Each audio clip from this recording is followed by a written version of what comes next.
So we'll move on to our next game. This one is actually pretty interesting to me.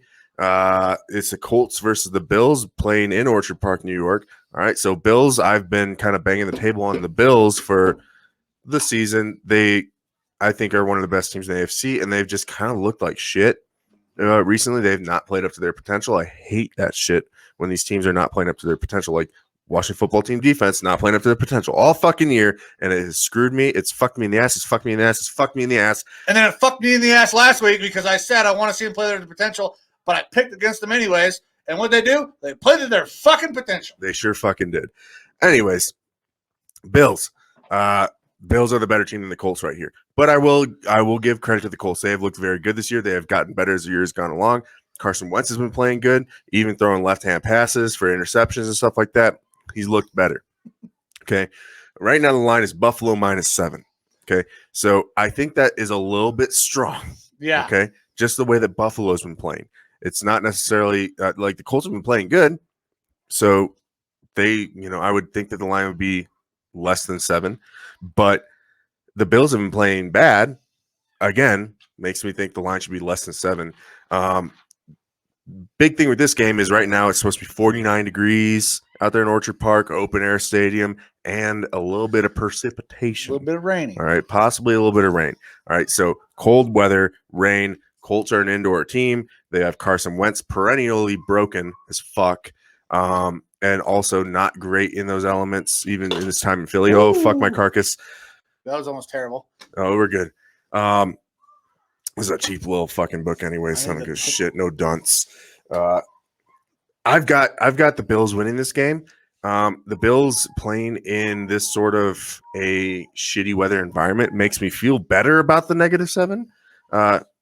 But I think the Colts are a good team. Now, if the Colts are somehow able to pull this one out and win, I think they're going to make a decent run in the playoffs. I think this is the kind of a defining game for the Colts. Mm-hmm. If the Colts lose, then we kind of know what they are. I'm going to take the Bills outright in this game because I'm still on that Bills bandwagon. Mm-hmm. Built different. The Colts, though, absolutely could win this game. I'm not willing to take this spread. I'm not willing to take this spread at this point. Yeah, so when I did my big parlay, it was Colts +7.5, and I had to take that. That's a lot of points. I think they can stay within a touchdown. The Bills are a good team.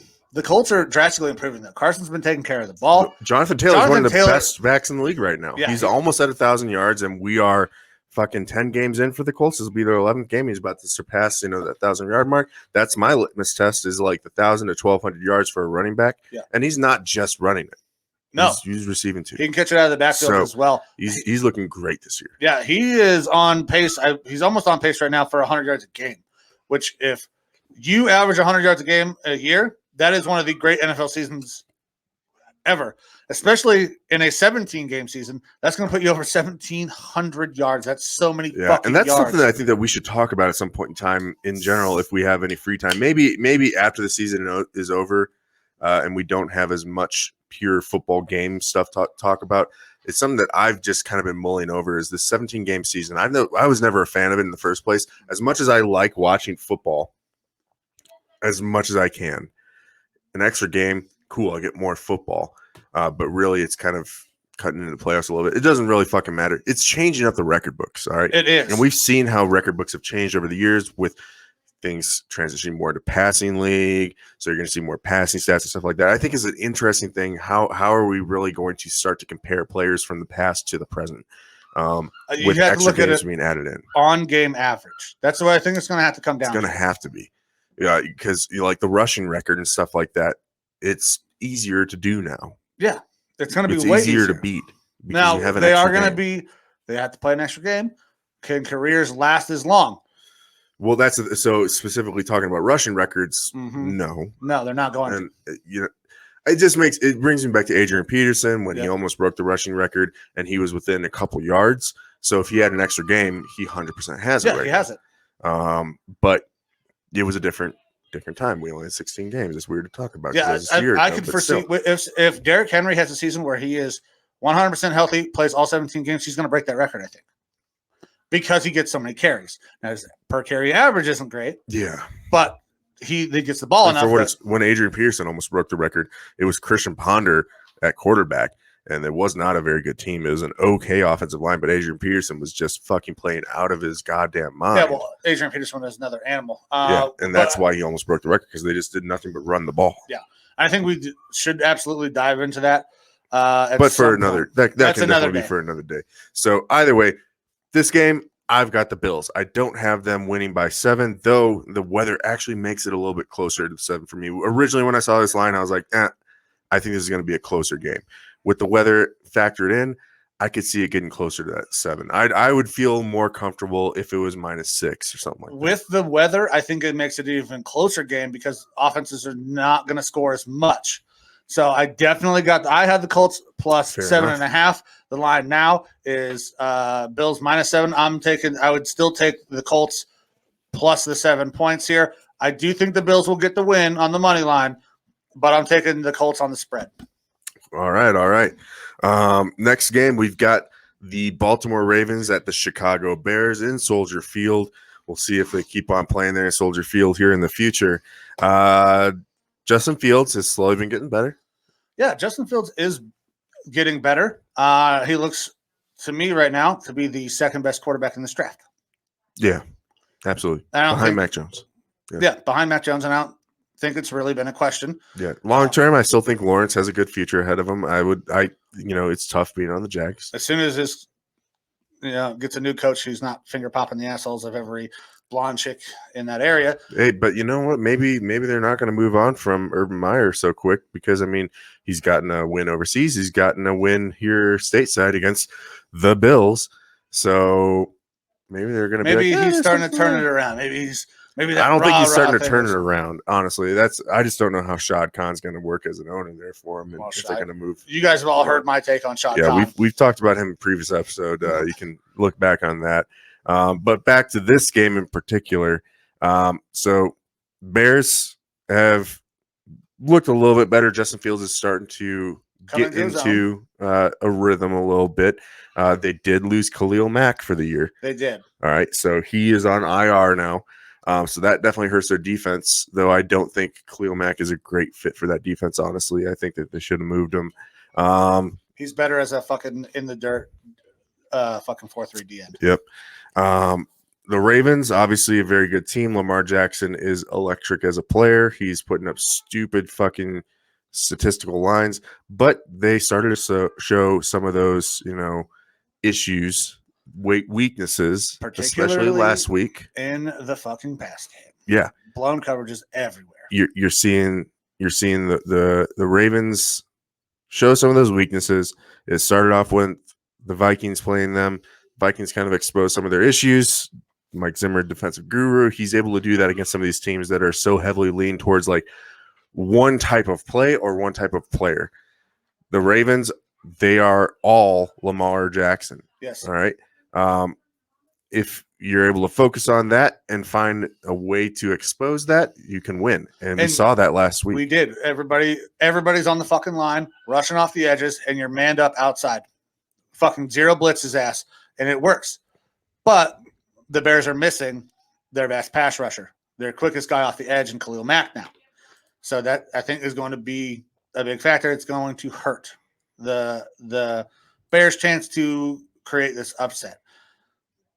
I really like the Ravens in this game. Yeah, it's Ravens -6 right now, and I think that's fair. Yeah. So I got Ravens -5.5 on FanDuel, and this is the first pick that we've come across in our Lineman Lounge parlay for the week.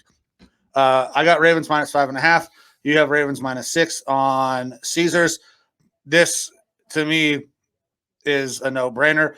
The Ravens have been exposed. They are going to make corrections. Harbaugh is an excellent fucking coach. He is going to make the adjustments. He needs a receiver to go make plays. Bateman might be the guy he needs to start stepping up as a rookie. Bateman has looked real good since he's come back from injury for them. He is a very, very solid possession receiver, and that guy is just nothing but 10-yard chunks. Yeah, and that's exactly what they need. They need to be able to run the ball, play action, and move the sticks. They don't need huge chunk plays because they can wear you down with the type of offense they run. So I got the Ravens. Also, I think that their pass defense is not going to be tested very much in this game because the Bears cannot protect Justin Fields. They have a good pass rush. Their secondary is not great for the Baltimore. Well, they only got one guy in Allen Robinson. He's not getting the ball nearly as much as he should. It was talked about on Thursday Night Football. Can they protect him? Can he get the ball to a dominant receiver like Allen Robinson, who I really like? I think he is way underutilized there. Matt Nagy's a fool, and he's absolutely gone after this year unless they franchise tag him again. So I got Ravens. I got them by 5.5 on here. I would take the 6 as well, and that's why it's part of. I would definitely do the Ravens minus 5.5. The 6 is a little bit closer for me, but I'm still taking Ravens minus 6 in this one. Not that I dislike necessarily, what we were seeing out of Justin Fields and the Bears. I just don't know if their coaching staff is going to be able to game plan correctly for the Ravens offense. Real quick, what week do you think Nagy gets fired? Because I don't know how you don't fire Nagy. I want him gone if I'm a Bears fan from the get-go. However, I personally am not a fan of firing a coach midseason. There's benefit now because the rules have changed a little bit in the NFL of when you can start to interview coaches and stuff like that starting this year.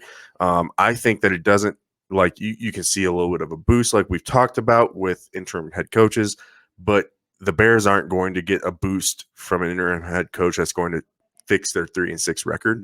No. So I feel like it makes sense for you to get rid of your head coach and start looking for the new head coach at the end of the year.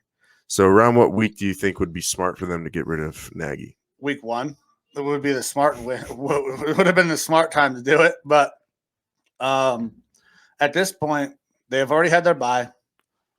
Nagy came down with COVID, got a little reprieve there. I think that actually does help him that he was not there for a couple of weeks. I mean, any week's a good week, but I actually think at this point, unless they're absolutely blown out in this game, if they're completely blown out, I think he can get fired this week. If they are within 10 points and they continue to be close-ish, I think he makes it through the season and they cut him as soon as they fucking can and start looking for new head coaches. Yeah, so I think week 15, week 16 is where we're going to start to see head coaches drop.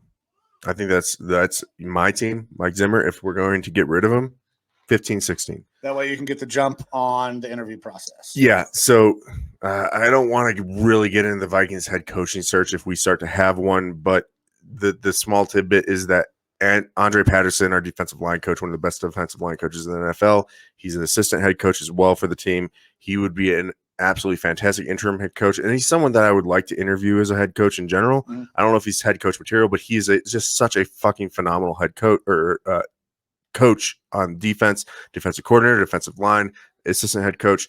I don't know if he is head coach material per se, but the players fucking love him. I like his defense.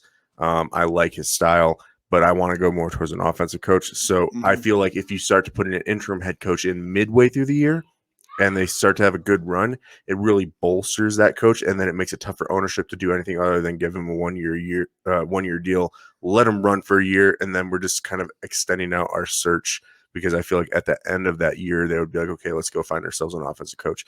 That's why I feel like let's wait till the end of the year. If you have an interim head coach for those last couple games, their resume as a head coach is shorter. Mm-hmm. It allows you to see a little bit of what you got out of them, but if your focus really is outside the organization, it's not going to tie your hands to keeping a guy. It's kind of like what happened in Cleveland, right? Mm-hmm. So what's his nuts took over there. Can't think of his fucking name. Well, Freddie Kitchens. But that was he was our offensive coordinator. Right. He did not become our head coach. Well, he was an interim head coach, wasn't he? No, he became our offensive coordinator. Greg Williams became our interim head coach when we fired Hugh Jackson. And then Greg Williams was subsequently let go. They did the interview process, and Freddie got the job that he was not qualified to do at all. Yeah. It's that sort of situation that I'm talking about, is that like the offense started to look a little bit better. Mm-hmm. That's why Kitchens ended up getting the job. He's that rah-rah motivator, players kind of like to play for him type thing. And he was not a fit, but it was the ownership saying, "Well, we really can't like not take this guy right now just because everyone's kind of supporting him." Which Like really pisses I me thought off. he looked like he would have been good just from an outside looking in. Well, you know who else we interviewed in that process? Stefanski. That's true. And they chose Kitchens over Stefanski, and then It worked out. Next year, it worked out. We were able to double back and get Stefanski. So a little bit of head coach talk there. We're getting off the topic, I guess. Here, I want to see Nagy gone from the Bears. I like having bad head coaching in the NFC North on every team other than my Minnesota Vikings. I love it. I like it. Nagy can stay there for the whole time. But if I, take myself out of being the Vikings fan as a football fan, I can't feel good for the Bears. He's got to be gone. He's got to be gone. I don't know how many other ways to say it. He's terrible. The run is over. It's got to be over, man. You got to move on. We'll see if the Bears are smart enough to do that. I can see a week late in the year just so they can get another guy, give him a couple of reps and see what he looks like. But, 15-16. If I had to bet, it would be 16. I mean, it should have been week 1. It could be this week. It could be any fucking week. He may make it all the way to the end of the season because of all the things that have happened. Either way, this is Nagy's last year in Chicago, and I sure hope so. Bears fans are going to be very fucking excited to get rid of him. So, all righty.